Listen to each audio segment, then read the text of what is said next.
Ed Gein and his mother Augusta lived in a quiet farmhouse in Plainfield, Wisconsin, but behind its peeling walls hid secrets so horrifying that even decades later, the world struggles to comprehend them. Plainfield, Wisconsin, was the kind of town where everyone knew each other, where the days passed quietly and the nights were calm, almost eerily so. From the outside, it seemed peaceful, a place where children played freely in the yards, and neighbors waved as they walked down the street. Yet beneath this serene surface, there were whispers of unease, faint murmurs of things that didn't quite fit with the town's picture-perfect image. People spoke quietly about the Gein family, a household that seemed locked away from the rest of the world. At the center of this household was Ed Gein, a man who appeared harmless, almost invisible, blending into the background of the small town. He lived with his mother, a stern and domineering woman who controlled every aspect of his life, shaping him into someone timid, socially awkward, and painfully withdrawn. Ed's life was one of routine and quiet observation. He rarely left the confines of the farmhouse, except for occasional trips to town or visits to the local cemetery. He had a peculiar fascination with death that began to emerge even in his younger years. While other children were playing, he wandered the graveyards, studying the shapes of tombstones and the earth that covered the departed. The townspeople noticed he had odd habits, collecting unusual items from junkyards, keeping strange trinkets in his pockets, and spending hours alone in his home. At first, these behaviors were dismissed as harmless quirks, but over time, the sense of unease grew. The farmhouse itself was an extension of Ed's inner world. It was isolated, set apart from the other homes by overgrown fields and dense woods. The exterior was unremarkable, a simple white building with peeling paint, but inside it held a strange stillness, a quiet that felt almost suffocating. No laughter, no music, no sounds of normal life could be heard. People passing by often remarked on the oddness of the place, the way the curtains never moved, the way shadows seemed to linger unnaturally in the windows.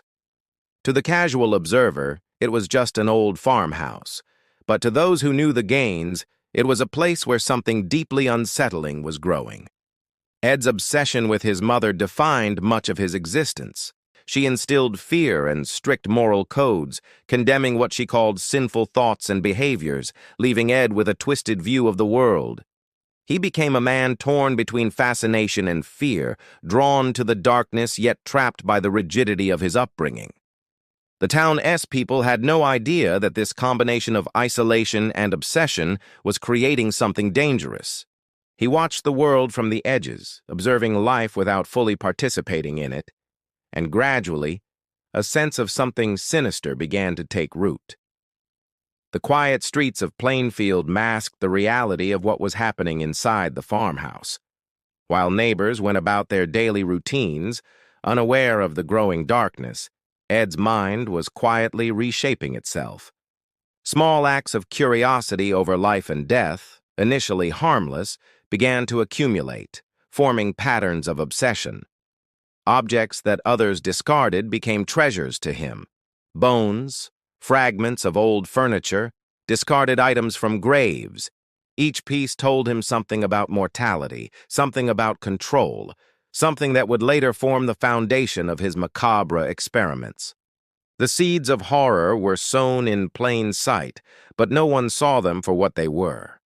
In the calm of Plainfield, life moved slowly, predictably, while inside a quiet farmhouse, a man's fascination with death was growing unchecked.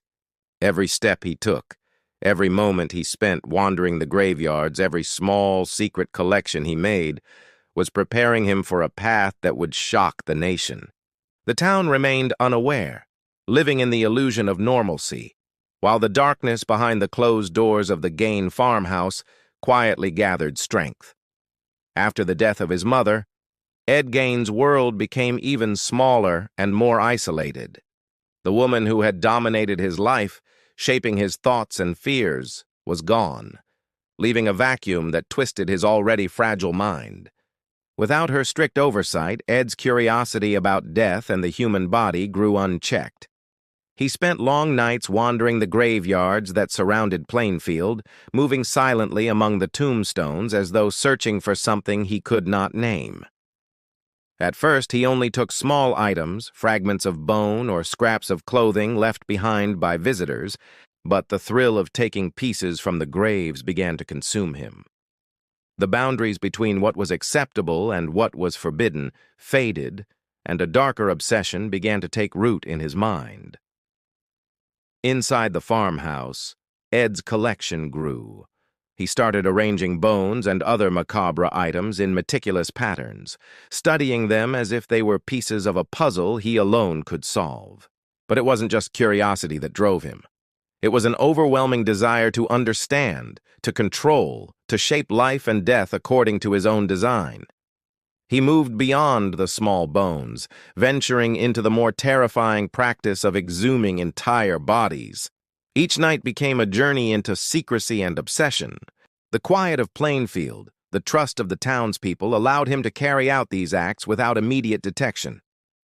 Ed's farmhouse transformed slowly into something unrecognizable. What had once been a simple home became a grim museum of the dead. Chairs upholstered with human skin, lampshades made from faces, and jars filled with fragments of bones and preserved organs filled hidden rooms. Each item was carefully prepared, catalogued, and displayed in ways that reflected his growing fixation on creating an environment entirely his own. These were not just acts of morbid collection, they were experiments, each piece a part of a larger ritualistic vision that no one outside could comprehend. Despite the enormity of his actions, Ed remained outwardly inconspicuous. To the few neighbors who saw him, he appeared harmless, a quiet man wandering the fields or performing small chores around the farm. The contrast between his public demeanor and the horrors hidden inside the house was staggering. Even when rumors began to circulate about missing women in the area, no one suspected the depth of his depravity. The town's fear was vague and unfocused, and Ed moved freely in a world that seemed oblivious to the danger he posed. The darkest part of Ed's obsession was not simply the taking of bodies, it was what he planned to do with them. In his secret diaries and notes, he described a desire to transform himself, to become someone else, using the corpses as tools to achieve a twisted form of rebirth. He studied human anatomy with meticulous care, removing skin and bones to create items that would allow him to assume the appearance of others, blurring the line between his identity and the dead. This horrifying ambition revealed a mind that had not only embraced death, but sought to merge with it, to step beyond the limits of life itself. Each step Ed took drew him further into a private world of horror, a world that existed parallel to the seemingly ordinary town of Plainfield. His fascination was no longer a secret curiosity, it had evolved into a methodical, almost ritualistic pursuit. While neighbors continued their daily routines, unaware of the evil residing so close, Ed Gein was building something that would eventually shock the entire nation.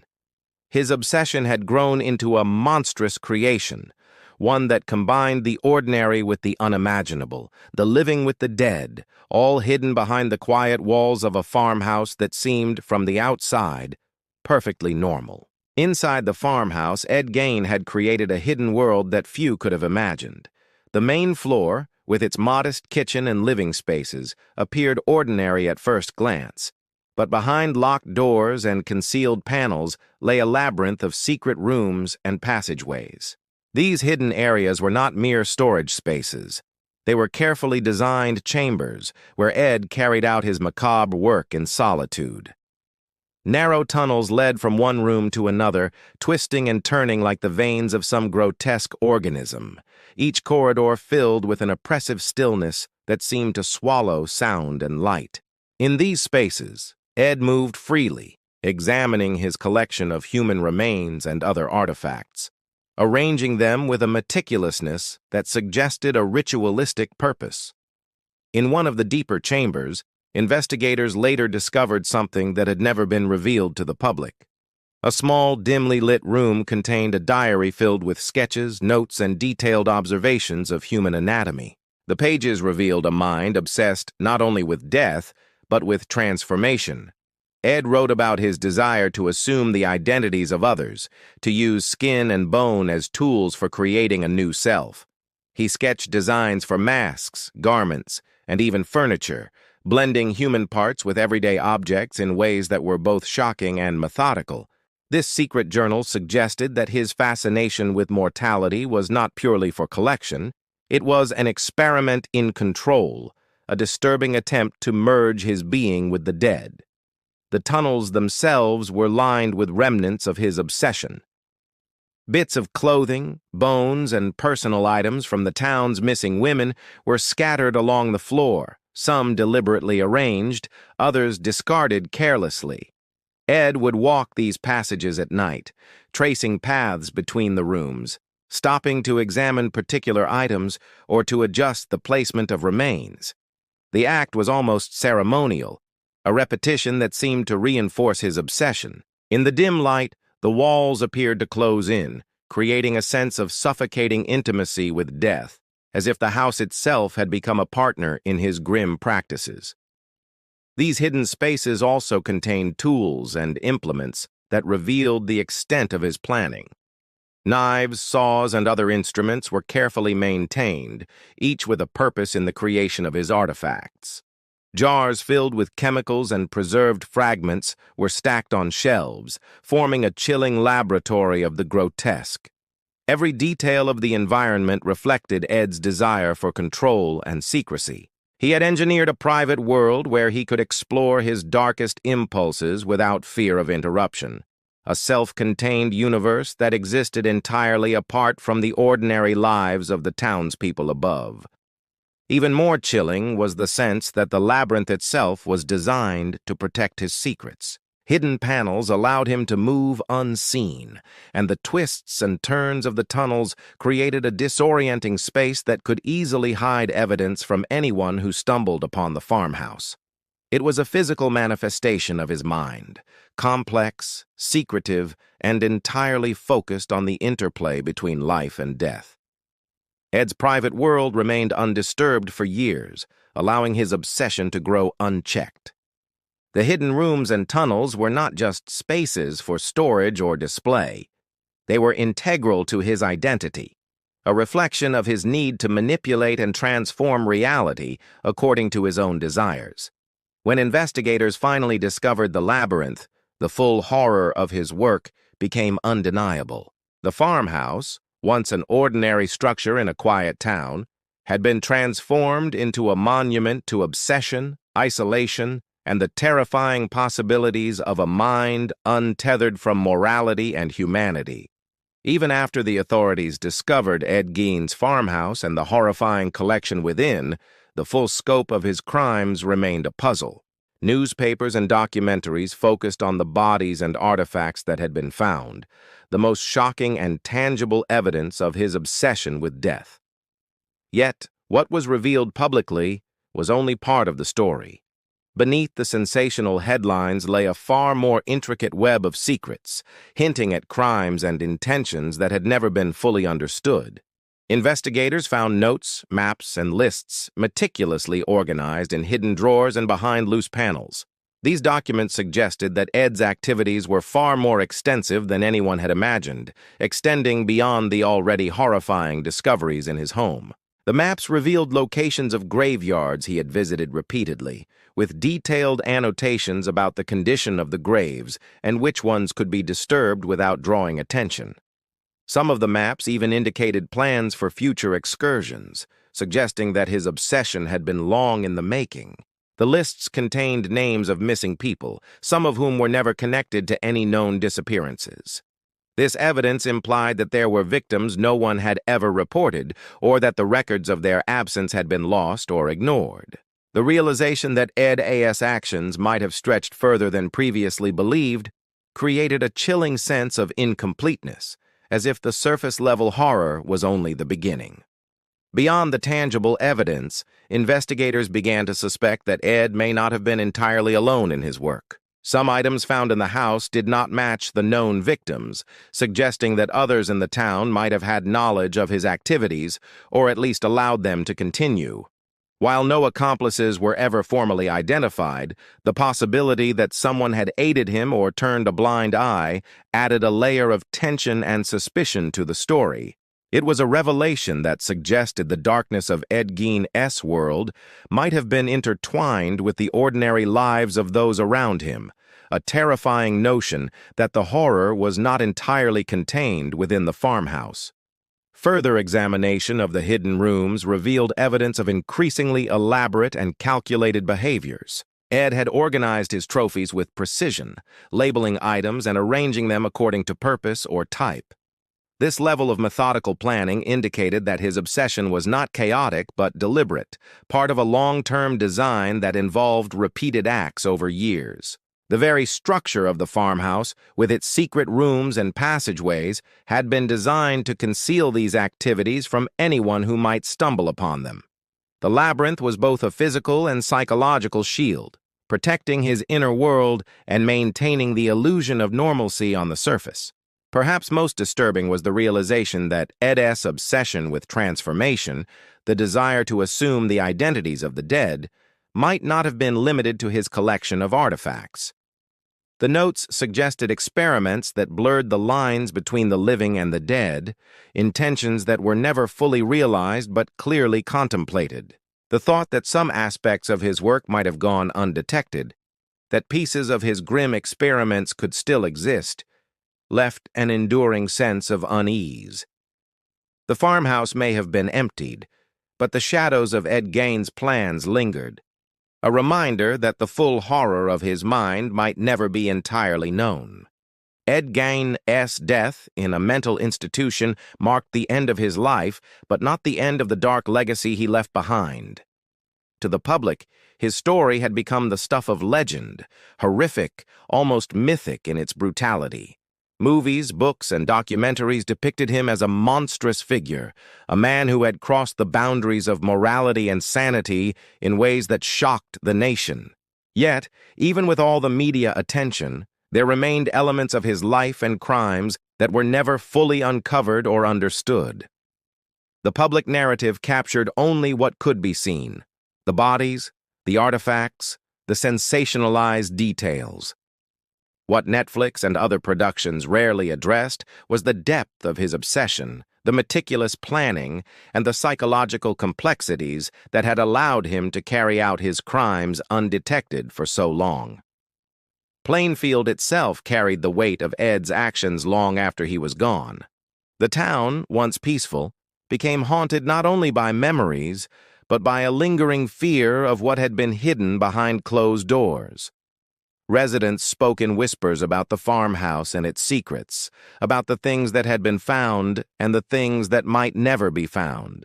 Even decades later, the shadow of Ed Gein's life seemed to loom over the town, a reminder that evil could exist quietly, unnoticed, in the most ordinary of places. The realization that a man living among them had been capable of such acts forced the community to confront uncomfortable truths about isolation, secrecy, and human nature. One of the most unsettling aspects of Ed's legacy was the possibility that some of his creations were never recovered. Artifacts, pieces of his experiments, and objects imbued with his obsession had disappeared, either hidden deliberately or removed before investigators could catalog everything. These missing items became a source of speculation, feeding rumors and a macabre fascination with the idea that fragments of his work might still exist out in the world, silent reminders of the horrors he had created. The thought that parts of his gruesome collection could survive beyond the confines of the farmhouse added a layer of enduring unease, suggesting that his influence, however indirect, might still touch lives decades later.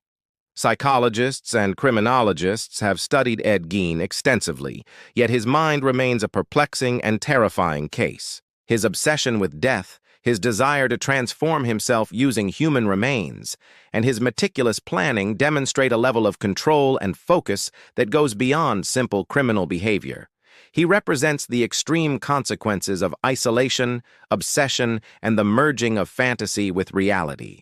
While most people view his story as an example of monstrous behavior, it also serves as a cautionary tale about the fragility of the human psyche and the hidden darkness that can develop when curiosity and compulsion go unchecked.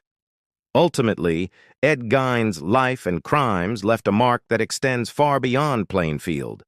He changed the way the world perceives horror, obsession, and the capacity for human depravity. His story continues to captivate and terrify because it reveals how a single person, living quietly among others, can construct a private world of unimaginable darkness. It is a legacy not just of fear but of fascination, a reminder that even in the most ordinary places, unimaginable secrets can exist, shaping the way we understand morality, madness, and the delicate line that separates life from death. The name Ed Gein has become synonymous with terror, but the true extent of his darkness remains partly hidden, a chilling mystery that endures long after the farmhouse has been emptied and the man himself has passed away.